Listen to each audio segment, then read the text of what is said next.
Nós vamos dar continuidade à nossa série de pregações no livro de Atos, e nós estamos no capítulo 3. Então já abra aí a sua Bíblia no livro de Atos, capítulo 3, a partir do verso 11.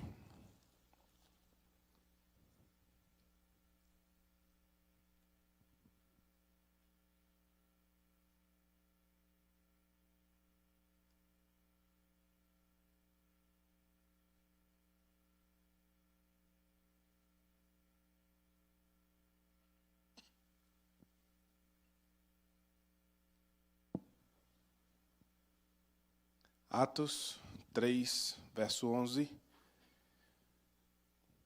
até o capítulo 4, verso 4. Eu vou ler um pouco mais acelerado, porque o texto é grande, então peço que você acompanhe atentamente. Atos 3, verso 11, diz assim: Apegando-se ele a Pedro e a João, todo o povo correu atônito para junto deles no pórtico chamado de Salomão. À vista disto, Pedro se dirigiu ao povo, dizendo: Israelitas, por que vos maravilhais disso, ou por que fitais os olhos em nós, como se pelo nosso próprio poder ou piedade o tivéssemos feito andar? O Deus de Abraão, de Isaque e de Jacó, o Deus de nossos pais, glorificou a seu servo Jesus, a quem vós traístes e negastes perante Pilatos, quando este havia decidido soltá-lo. Vós, porém, negaste o santo e o justo, e pediste que vos concedesse um homicida. Dessarte, mataste o autor da vida, a quem Deus ressuscitou dentre os mortos, do que nós somos testemunhas. Pela fé, em o nome de Jesus, é que esse mesmo nome fortaleceu a este homem, que agora vedes e reconheceis. Sim, a fé que vem por meio de Jesus, deu a este saúde perfeita na presença de todos vós. E agora, irmãos, eu sei que o fizeste por ignorância, como também as vossas autoridades. Mas Deus assim cumpriu o que dantes anunciara por boca de todos os profetas, que o seu Cristo havia de padecer. Arrependei-vos, pois, e convertei-vos para serem cancelados os vossos pecados, a fim de que da presença do Senhor venham tempos de refrigério, e que envie ele o Cristo, que já foi designado Jesus, ao qual é necessário que o céu receba, até os tempos da restauração de todas as coisas, de que Deus falou por boca dos seus santos profetas desde a antiguidade. Disse, na verdade, Moisés: O Senhor Deus vos suscitará dentre vossos irmãos um profeta semelhante a mim. A ele ouvireis em tudo quanto vos disser. Acontecerá que toda alma que não ouvir a esse profeta será exterminada do meio do povo. E todos os profetas, a começar com Samuel, assim como todos quantos depois falaram, também anunciaram estes dias. Vós sois os filhos dos profetas e da aliança que Deus estabeleceu com vossos pais, dizendo a Abraão: Na tua descendência serão abençoadas todas as nações da terra. Tendo Deus ressuscitado o seu servo, enviou primeiramente a vós outros para vos abençoar, no sentido de que cada um se aparte das suas perversidades. Falavam eles ainda ao povo quando sobrevieram os sacerdotes, o capitão do templo e os saduceus, ressentidos por ensinarem eles o povo e anunciarem em Jesus a ressurreição dentre os mortos. E os prenderam, recolhendo ao cárcere até o dia seguinte, pois já era tarde. Muitos, porém, dos que ouviram a palavra, a aceitaram, subindo o número de homens a quase 5.000. Até aqui. Vamos orar? Feche seus olhos, vamos orar. Senhor Deus, Pai, obrigado por mais uma noite, mais um encontro aqui. Mais um momento que temos para olhar para a Tua palavra, meditar nela. Deus, eu peço a Ti que de forma muito especial o Senhor possa se revelar a nós nessa noite. Se revelar a nós mostrando a grandeza de Cristo Jesus. Se revelar a nós, ó Deus, mostrando como nós devemos fazer a nossa missão. E, ó Deus, capacita-nos para ouvir a Tua palavra, Deus. Tira do nosso meio toda a distração. E, Pai, eu sou um instrumento em Tuas mãos. Assim como um dia o Senhor foi com Pedro e com tantos outros, como o Senhor é hoje com tantos pregadores espalhados no mundo inteiro. Deus, somos todos instrumentos em Tuas mãos. Pai, faz de mim conforme o teu querer e usa-me, ó Deus, para a glória de Cristo aqui nesta noite. Essa é a minha oração em nome de Jesus. Amém. A igreja como instrumento do evangelho no mundo. A igreja como instrumento do evangelho no mundo. Esse é o título da nossa mensagem nessa noite. E para a gente pensar um pouco melhor sobre isso, como a igreja sendo instrumento do evangelho no mundo, em primeiro lugar, nós devemos considerar a oportunidade que Deus nos dá. A oportunidade de Deus. E isso está aí nos versos 11 a 16. Peço que você fique com sua Bíblia aberta e atento aí à Escritura. Eu vou ler aqui do verso 11 ao 16, novamente, de forma um pouco mais acelerada, para que a gente possa olhar para detalhes do texto. Apegando-se ele a Pedro e a João, todo o povo correu atônito para junto deles no pórtico chamado de Salomão. À vista disto, Pedro se dirigiu ao povo, dizendo: Israelitas, por que vos maravilhais disso, ou por que fitais os olhos em nós, como se pelo nosso próprio poder ou piedade o tivéssemos feito andar? O Deus de Abraão, de Isaque e de Jacó, o Deus de nossos pais, glorificou a seu servo Jesus, a quem vós traístes e negaste perante Pilatos, quando este havia decidido soltá-lo. Vós, porém, negaste o santo e o justo, e pediste que vos concedesse um homicida. Dessarte, mataste o autor da vida, a quem Deus ressuscitou dentre os mortos, do que nós somos testemunhas. Pela fé, em o nome de Jesus, é que esse mesmo nome fortaleceu a este homem que agora vedes e reconheceis. Sim, a fé que vem por meio de Jesus deu a este saúde perfeita na presença de todos os povos. Queridos, retomando aqui a ideia da semana passada, nós finalizamos na semana passada olhando para o grande milagre que havia acontecido de um homem aleijado que estava à porta do templo. Ele era carregado por seus amigos ou parentes e ele era colocado na porta do templo e todos os dias ele pedia esmola.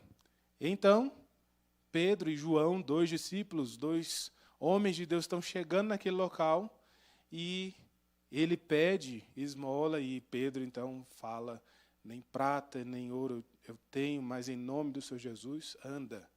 E assim um milagre acontece. Esse homem levanta, ele é levantado por Pedro e ali ele começa a saltar e eles entram no templo.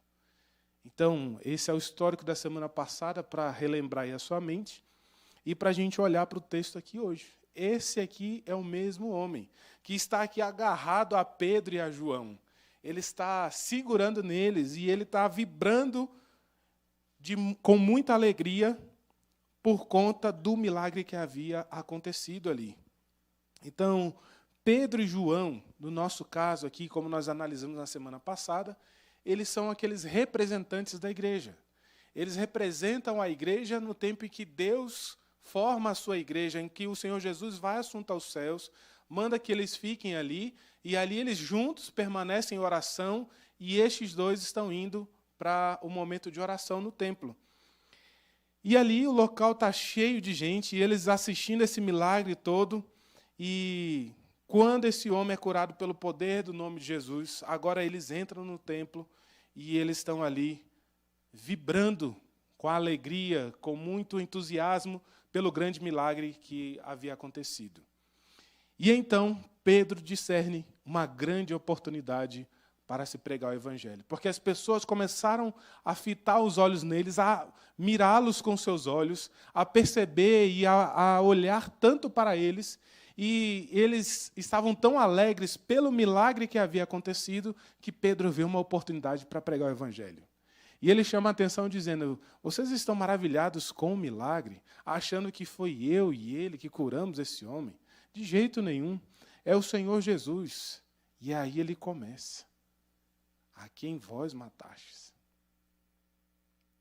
Essa é a oportunidade que Pedro enxerga naquele momento ali para apontar para o Senhor Jesus como autor daquele milagre e não eles como o povo estava olhando. E olha que interessante, no verso 13, Pedro chama a atenção do povo de uma forma muito interessante. Ele evoca aqui o Deus pactual. Ele fala: o Deus de Abraão, de Isaque e de Jacó, o Deus de nossos pais, glorificou seu servo Jesus. Então Pedro está aqui enfatizando para o povo, sabe aquele que era tão esperado pelo povo? Sabe aquela pessoa que estava todo mundo aguardando? Aquele que tanto Abraão, como Isaac, como Jacó, o Deus de nossos pais, todos estavam esperando pelo cumprimento da promessa de Deus que viria aquele que resgataria, que salvaria o povo, é Cristo Jesus. E é esse que vocês mataram. Ele diz, a quem vós traístes e negaste perante Pilatos, quando este havia decidido soltá-lo. Irmãos, a oportunidade que Pedro tem é de evidenciar o Senhor Jesus. Colocar o Senhor Jesus em evidência e tirar a personalidade tanto dele como de João ali.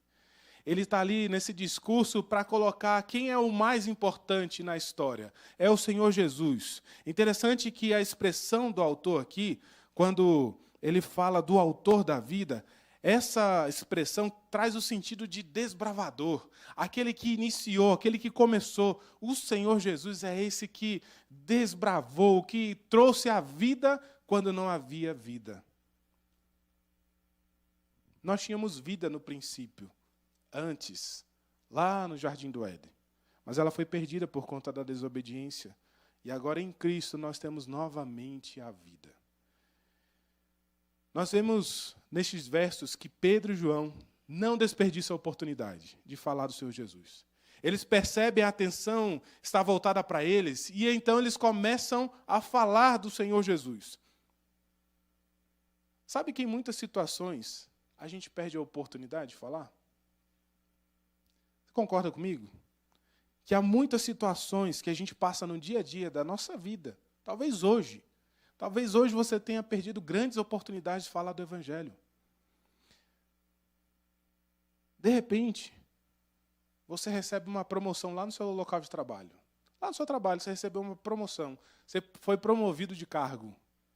E aí chega aquele momento do discurso. O promovido tem que falar. O chefe fala, anuncia a promoção, e aí então o funcionário vai fazer um discurso. Entenda o que está acontecendo.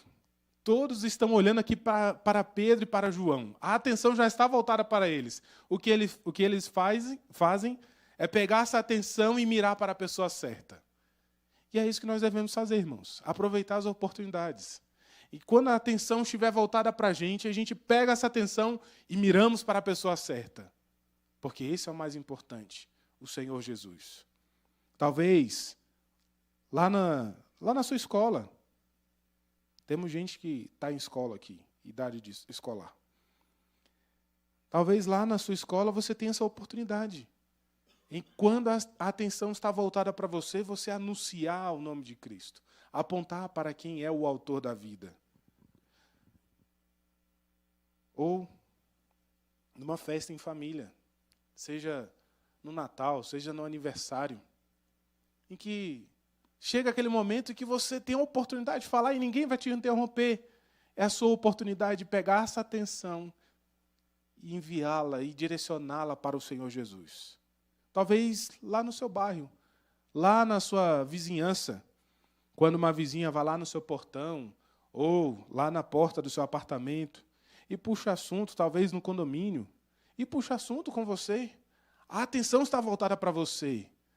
Aproveite essa oportunidade, não perca a oportunidade. Talvez meditando aí agora, quantas oportunidades você não perdeu hoje de evidenciar o Senhor Jesus Cristo, de apontar a atenção para Ele.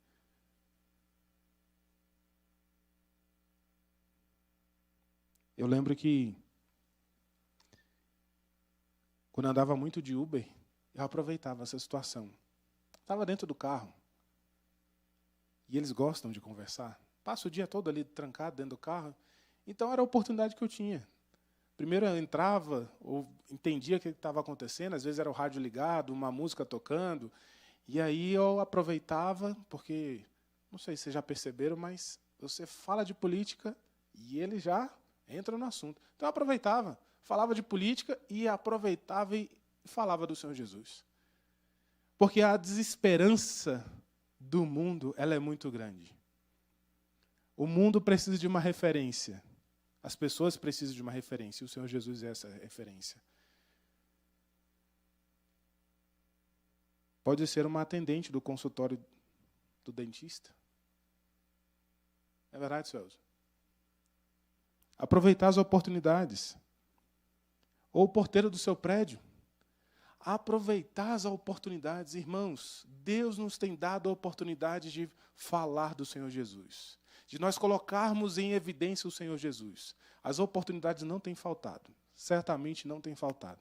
Se você tem relacionamentos na sua vida, a oportunidade não tem faltado. Talvez o que falta é a sua iniciativa. Sendo este o instrumento do Evangelho no mundo para a igreja, nós somos esse instrumento do Evangelho, você vai falar do Senhor Jesus e necessariamente você precisa confrontar o pecador. E talvez é por isso que você não aproveita a oportunidade. Então, nosso segundo ponto é sobre o confronto. A igreja, como instrumento do Evangelho no mundo, ela confronta. E dos versos 17 a 24 diz assim: E agora, irmãos, eu sei que o fizeste por ignorância, como também as vossas autoridades, mas Deus assim cumpriu o que dantes anunciara por boca de todos os profetas, que o seu Cristo havia de padecer. Arrependei-vos, pois, e convertei-vos para serem cancelados os vossos pecados, a fim de que a presença do Senhor venha em tempo de refrigério, e que envie ele o Cristo, que já foi designado Jesus, o qual é necessário que o céu receba até os tempos da restauração de todas as coisas, de que Deus falou por boca dos seus santos profetas, desde a antiguidade. Disse, na verdade, Moisés: O Senhor Deus vos suscitará dentre vossos irmãos um profeta semelhante a mim. A ele ouvireis em tudo quanto vos disser. Acontecerá que toda alma que não ouvir a esse profeta será exterminada do meio do povo. E todos os profetas, a começar com Samuel, assim como todos quantos depois falaram, também anunciaram estes dias. Olha que interessante. No verso 17, Pedro aponta aqui da ignorância. Ele fala da ignorância.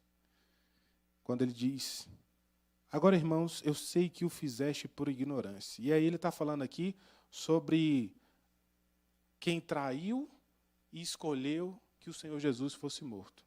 E ele está falando: olha, eu sei que vocês fizeram por ignorância, como também as vossas autoridades. E aqui, a gente precisa entender, até mesmo para a gente não entrar numa teologia errada. Quando o povo gritava, crucifica-o, era um resultado de uma comoção pública, em que os sacerdotes, os saduceus, estavam ali provocando a sociedade para que eles fossem contra o Senhor Jesus.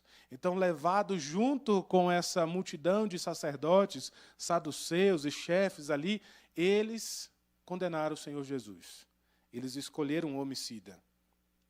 Não foi um ato de blasfêmia, mas foi um ato de ignorância. Foi um ato que eles, com seus olhos cheios de escamas, não sabiam, não reconheciam que Cristo Jesus, Ele era o Senhor. E assim eles cometem esse pecado. Então Pedro vem, traz essa realidade e agora chama para uma realidade maior. Fala: olha, a sua culpa está aqui.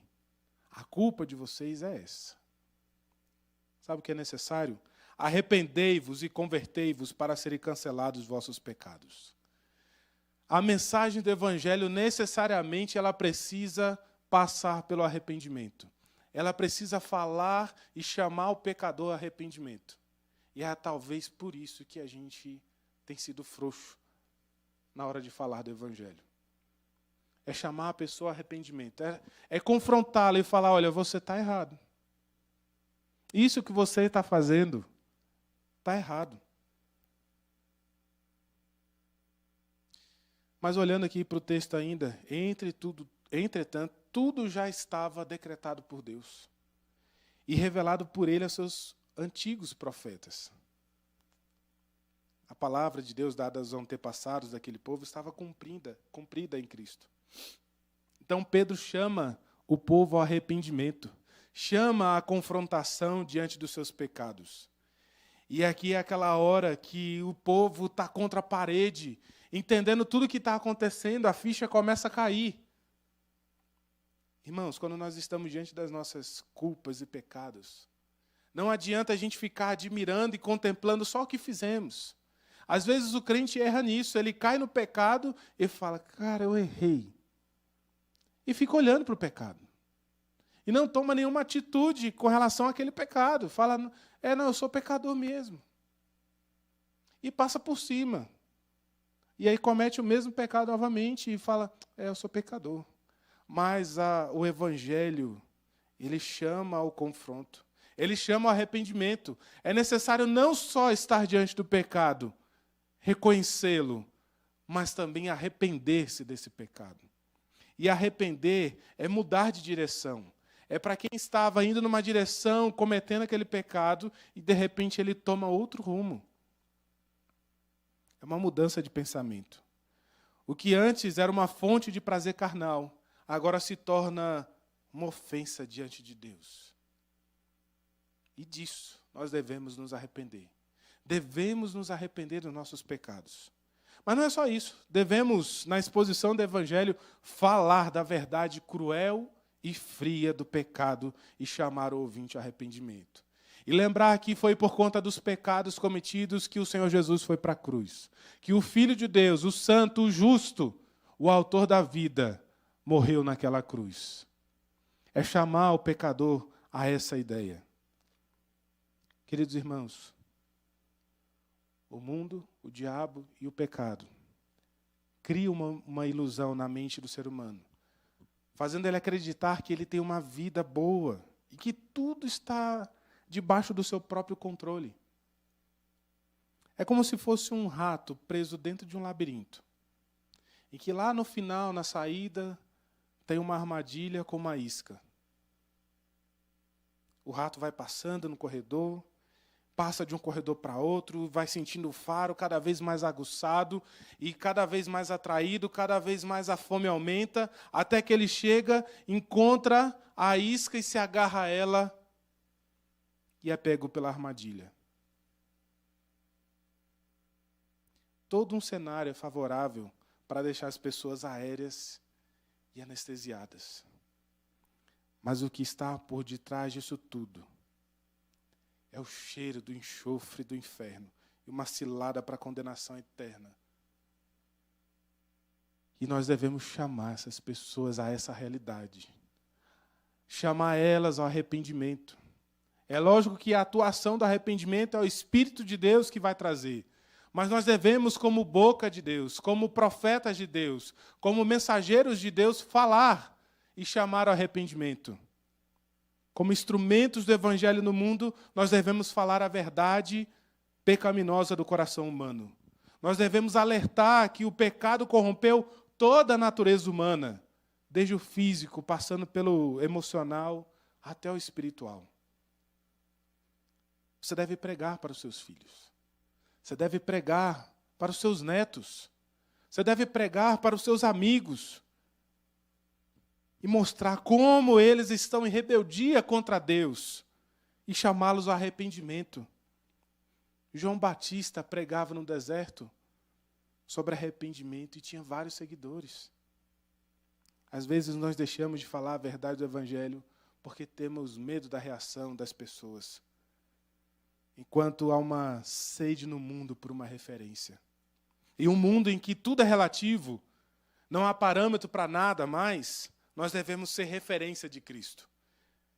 Nós devemos ser referência do Evangelho. As crianças precisam ter referência. Os adolescentes, os jovens, os adultos, os idosos, todos precisam de uma referência. Você já ouviu falar de abandono digital? É quando os pais abandonam seus filhos no ambiente virtual. Pode não parecer físico, mas ele é real. O mundo virtual, ele é real. O mundo virtual existe e tem muitas crianças, adolescentes, jovens, adultos, idosos abandonados naquele local. Lembra da ilustração do ratinho no labirinto? Por isso, Deus criou um jeito da sua igreja viver neste mundo. E o jeito é sendo igreja. É sendo gente misturada assim. É na comunhão. É com gente mesmo. É misturando uns com os outros. É tendo relacionamentos aqui dentro. É vendo cara bonita, é vendo cara feia. É assim que Deus escolheu. O ambiente de igreja, ele é terapêutico para o cristão. Aqui a gente vai sendo forjado, a gente vai sendo transformado e moldado. Deus não nos chamou para um ambiente virtual, onde os relacionamentos são muito superficiais.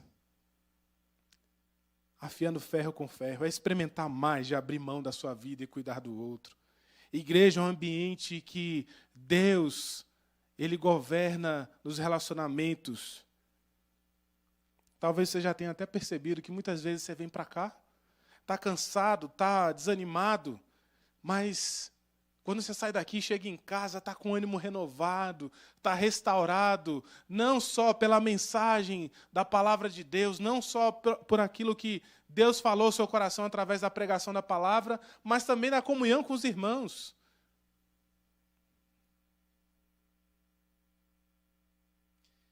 Dos versos 20 a 24, Pedro ele baseia a sua pregação na escritura do Antigo Testamento. Enquanto ele aponta para o Senhor Jesus, que ele é o Messias, o Cristo, o Santo de Deus. E é baseado nas Escrituras que a pregação do Evangelho acontece. Pregue a Escritura. Porque são elas que testificam do Senhor Jesus. Baseado nisto, está o nosso terceiro ponto.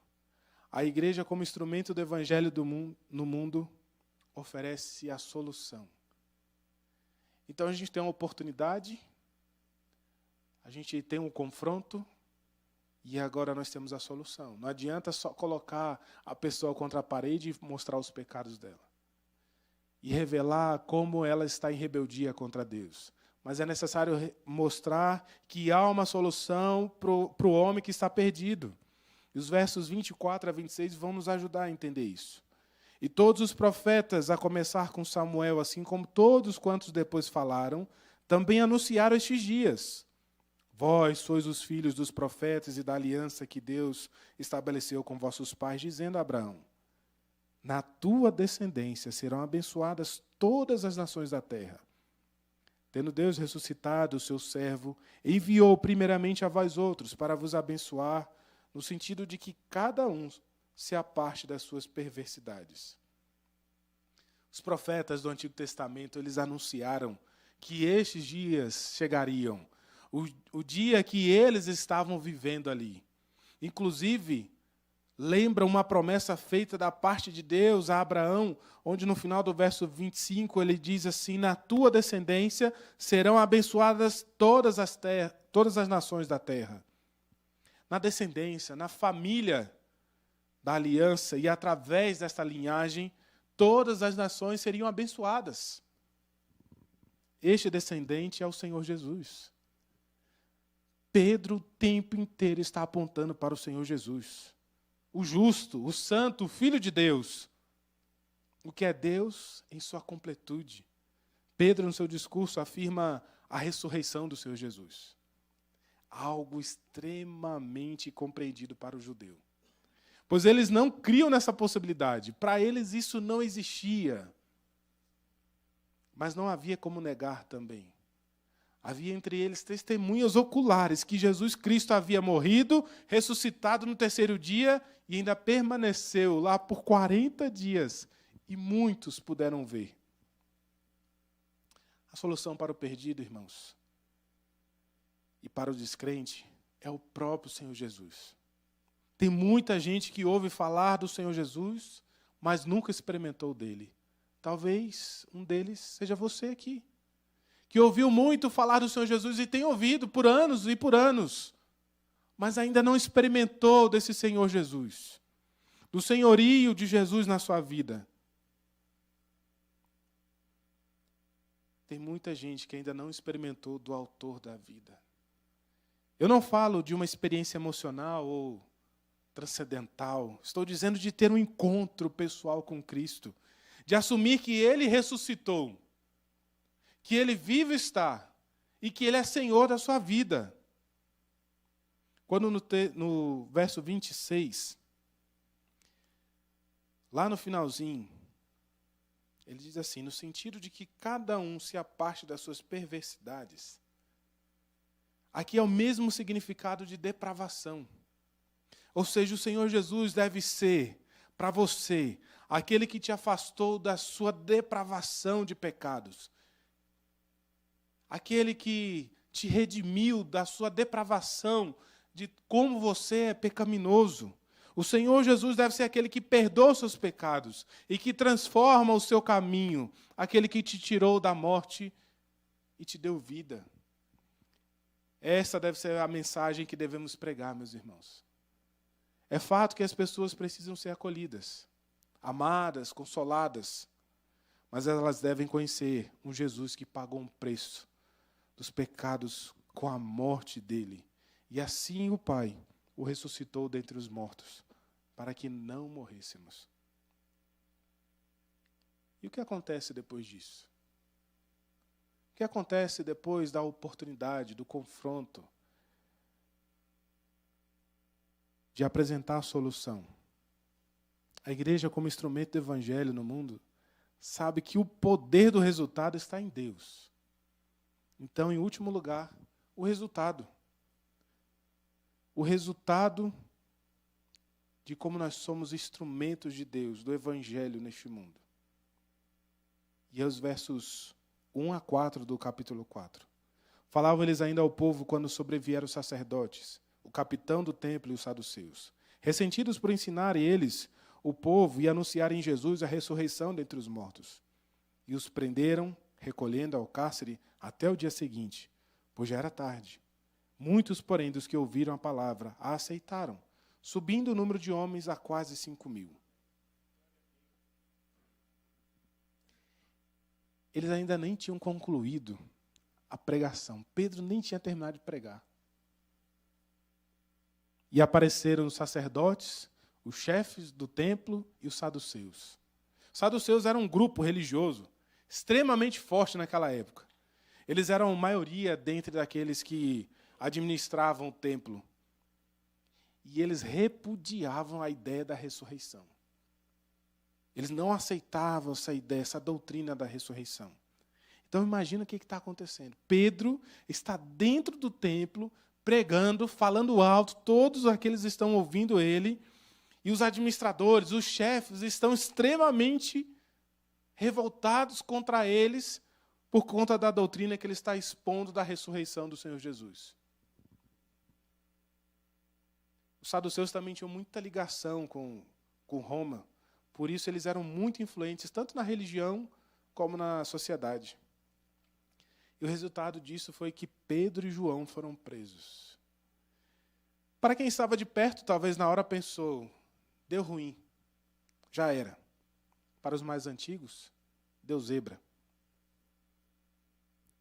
Embora o resultado parecendo desfavorável, mas o texto continua dizendo, muitos dos que ouviram a palavra a aceitaram.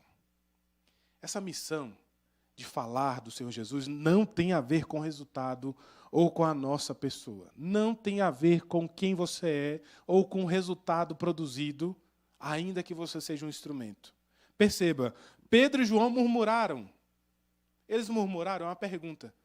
Porque foram presos fazendo a vontade de Deus? Veremos na próxima semana. Mas a pergunta é, você ficaria? Você ficaria chateado como se Deus fosse aquele que te abandonou naquilo que você estava fazendo, que era a própria obra dele? Imagina você ser suspenso lá no seu trabalho. Você vai ficar 1 mês sem salário, porque você resolveu pregar aqui. E aqui não pode. Pode ir para casa e 1 mês sem salário. Você ficaria chateado se um parente seu ficasse bravo com você e não te olhasse mais no rosto porque você pregou o evangelho? Deus não livrou Pedro e João de serem presos. Isso é importante a gente ter na nossa mente. Deus não livrou Pedro e João de serem presos. Deus os levou para a cadeia por pregarem o evangelho, sim. Foi Deus que levou eles para lá. Nós não cremos na soberania e na governança de Deus? Nos decretos de Deus? Meus irmãos, o evangelho é mais do que o nosso caráter. O evangelho é mais do que a nossa reputação. Pode ser que a reputação seja colocada no lixo ao falar do Senhor Jesus lá no seu local de trabalho, ou com seus vizinhos, ou com seus parentes. Talvez eles não creiam mais em você, não gostem mais de você, te odeiem por conta do Senhor Jesus. Talvez você seja definido até como doido por falar de Jesus. Eu não sei você, mas eu lembro de quando eu era criança, e lá onde eu morava eu via na rua crentes passando. De um lado para o outro. No meu caso era mais fácil de perceber, porque eu morava lá no Rio de Janeiro. Local quente, muito quente. Então, geralmente, como que os homens andam lá? De bermuda, de regata ou sem camisa. As mulheres com a roupa mais leve também. E os crentes? De calça jeans, de camisa social. As irmãs com a saia longa. Olha, eu estou vendo as cabeças balançarem. Tem gente lembrando junto comigo. As mulheres andavam com o cabelo bem comprido. E de vez em quando nós víamos essas pessoas passando. E eu e a minha família, nós não éramos crentes ainda. E eu lembro de ouvir pessoas da minha família falando. Olha lá os crentes indo para a igreja. Povo doido. Mas também lembro que quando o negócio ficou feio lá em casa, os primeiros que nós procuramos foram estes, os crentes. Não se preocupe com o resultado. Do que vão falar de você, do que vão pensar de você. Pense somente em ser fiel a Deus. Pense em ser fiel a quem Jesus mandou você ser, a um seguidor dele, negando-se a si mesmo, tomando a sua cruz, seguindo os passos dele e falando dele. Não abra mão de falar da ressurreição do Senhor Jesus. Quando muitos se convertem também, não tome para você o crédito. Essa mensagem é maior do que nós, para alguém tentar levar um crédito. É tudo poder, ação e graça do Senhor Jesus.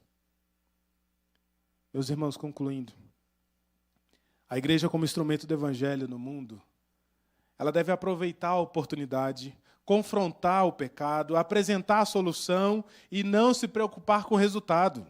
Saia daqui pensando no privilégio que você tem de carregar a mensagem mais preciosa do mundo inteiro. Saia daqui pensando que você pode compartilhar esta mensagem que este mundo necessita, e saia daqui pensando que se alguém rejeita essa mensagem, não é você que ele está rejeitando, mas é o Senhor Jesus. E se essa mensagem entra no coração, e se ela frutifica, é graças ao Senhor Jesus também, a ação do seu Santo Espírito na vida da pessoa. Nós somos somente instrumentos nas mãos de Deus. Você é um instrumento nas mãos de Deus para levar esse evangelho do Senhor Jesus. Glorifique, exalte, adore a Deus, compartilhando desta grande mensagem que você possui no seu coração. Vamos orar. Senhor Deus, Pai, mais uma vez, Deus, o Senhor nos chama a atenção para sermos mensageiros deste evangelho, Deus. Pai, que privilégio nosso é termos essa mensagem gravada no nosso coração. É sabermos que Jesus, Ele é o nosso Salvador. Ele é o nosso Senhor, o Senhor da nossa vida. E Deus, essa mensagem é maior, muito maior do que nós. Pai, se for necessário, sim, Deus, tira todo o nosso eu, toda a nossa aparência, mas que Cristo, ó Deus, seja glorificado nas nossas palavras, nas nossas ações, ao apresentar o Evangelho, Deus. Ainda que as pessoas se levantem contra nós, mas que a Tua palavra, Deus, seja proferida das nossas bocas. Deus, em nome de Jesus, nos ajuda a não nos calarmos, Deus. Nos ajuda contra a nossa covardia, Pai. Nos ajuda, Senhor, ainda que diante de oposições nós possamos ter coragem para pregar a Tua palavra, Deus. A começar de mim, Deus, me dê coragem. E abençoa também os meus irmãos, Deus. Essa é a minha oração, em nome do Senhor Jesus. Amém.